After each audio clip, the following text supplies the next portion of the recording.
Have you ever felt like God disappeared right when you needed him most? One moment, you're standing in the miracle. The next, you're rowing in the dark, waves rising, wind screaming, Jesus nowhere in sight. But what if I told you he was walking toward you the whole time?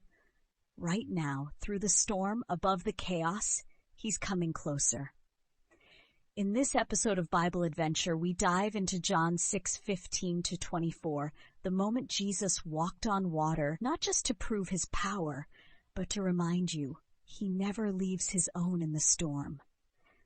Verse 15, when Jesus therefore perceived that they would come and take him by force to make him a king, he departed again into a mountain himself alone. After feeding 5,000, the crowd was ready to crown him. But Jesus didn't come to be man's puppet king. He came to be the savior of the world. So he left. Why? Because sometimes distraction comes disguised as promotion. Jesus withdrew not because he was weak, but because he was focused. And that's your reminder. Not every opportunity is from God. Verse 16, and when even was now come, his disciples went down unto the sea. Night had fallen. Jesus hadn't returned. So the disciples made a choice. They moved without him. Have you ever done that? Gone forward hoping he'd catch up?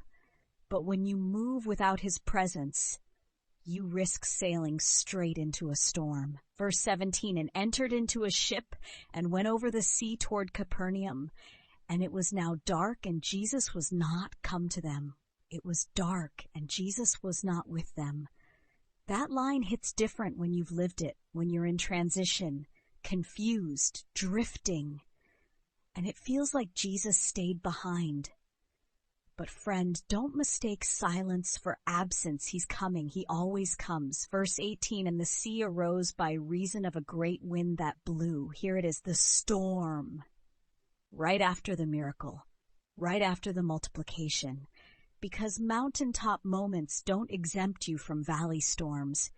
In fact, sometimes the storm follows the blessing to test what you believe. Verse 19. So when they had rowed about 25 or 30 furlongs, they see Jesus walking on the sea and drawing nigh unto the ship, and they were afraid.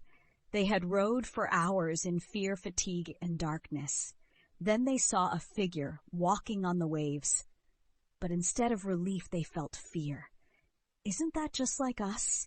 Sometimes the very thing sent to rescue us looks terrifying until we recognize who's behind it. Verse 20, but he saith unto them, it is I, be not afraid. One sentence changed everything. It is I. Not just anyone, the same voice that turned water into wine, that fed the 5,000, that healed the blind, and now he speaks over your storm. Be not afraid. When Jesus shows up, fear has no choice but to bow. Verse 21, then they willingly received him into the ship, and immediately the ship was at the land whither they went. As soon as they welcomed him, everything changed. The storm didn't have to calm. The sea didn't have to part. Jesus just had to step in. And not only did he calm their hearts, he accelerated their journey. Immediately they arrived, because what took them hours in their strength took only seconds in his presence. Verse 22, the day following, when the people which stood on the other side of the sea saw that there was none other boat there. The crowd was confused. Jesus hadn't taken a boat, but somehow he crossed over, because Jesus doesn't need a vessel. He is the bridge. When he wants to meet you, no distance can stop him. Verse 23, howbeit there came other boats from Tiberias nigh unto the place where they'd eat bread. After that the Lord had given thanks. This verse reminds us, miracles leave a trail. People showed up not just because of the storm, but because of what Jesus had done the day before. When God moves in your life, it draws others in. Your breakthrough is not just for you, it's a beacon for others. Verse 24, when the people therefore saw that Jesus was not there, neither his disciples, they also took shipping and came to Capernaum seeking for Jesus. They searched for him. Because once you taste the real Jesus, you don't settle for substitutes. They crossed the sea, not for more fish and bread, but for the one who multiplied it.